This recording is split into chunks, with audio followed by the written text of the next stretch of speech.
Opinion: the United States is still too reliant on oil. Varsha Koduvayur is a senior research analyst at the Foundation for Defense of Democracies, where she focuses on the Gulf. The opinions expressed in this commentary are her own. Left side floating image width 100%, display block, margin 0, auto 1.5 rem, add media screen, and min width 200 px. Left side floating image float left, width 50%, max width 200 px, display block, margin 0 1.5 rem 1 rem 0. Oil prices have been cratering in the wake of Saudi Arabia's decision to ramp up production and offer customers a discount for its crude. A decade ago, that would have been welcome news for the United States. But now, as the U.S. oil industry grows, transforming the United States into one of the top exporters, the crash in prices threatens to cause as much pain as relief. This underscores an important dynamic. The United States continues to remain too reliant on oil. Saudi Arabia's decision to open its taps comes after talks with OPEC and non-OPEC producers, led by Russia, collapsed last week.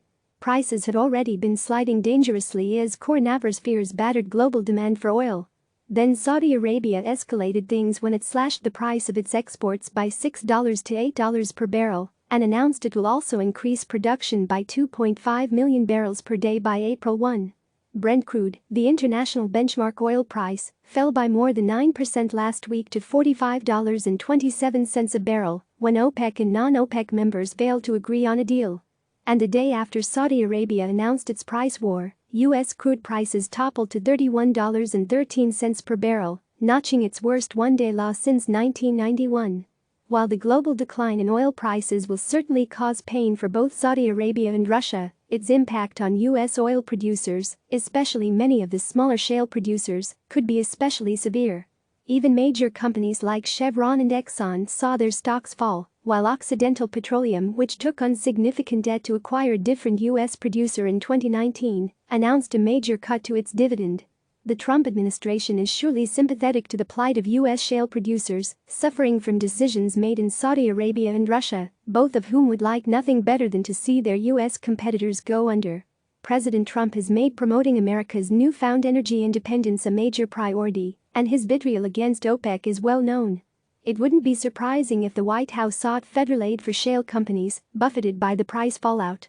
While such a move would be welcome amongst hurting shale producers and the tens of thousands of people that the industry employs, it would be a stopgap measure, at best. The shale revolution has been good for America, but it has only reduced, not ended, our reliance on foreign producers. As Riyadh and Moscow just demonstrated, authoritarian regimes overseas still have the capability to wield the oil weapon against the United States, albeit with low prices now instead of high prices. If the United States really wants to attain energy independence, becoming a net exporter of oil isn't enough. What America needs is a comprehensive vision for energy security, one that goes beyond fossil fuel independence. This plan should entail sustained investment in alternative fuel sources and technologies, such as ethanol and electricity, as well as policies to promote a competitive marketplace for such fuels that can break gasoline's near monopoly on the U.S. transportation sector. A robust market for alternative fuels will buttress U.S. companies and consumers from potentially destabilizing oil market fluctuations driven by hostile foreign powers. An American vision for true energy independence should also prioritize increasing ownership of electric vehicles and enact policies that would incentivize this, including giving subsidies or indexing tax credits for electric vehicles.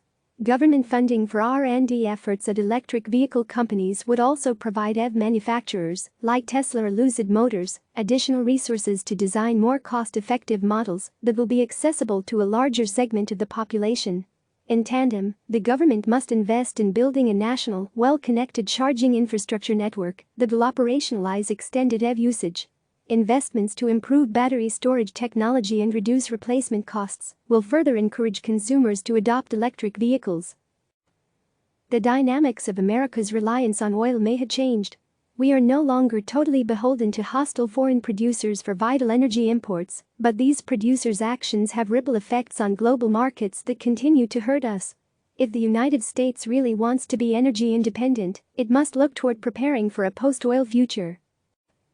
Click subscribe to receive the latest news.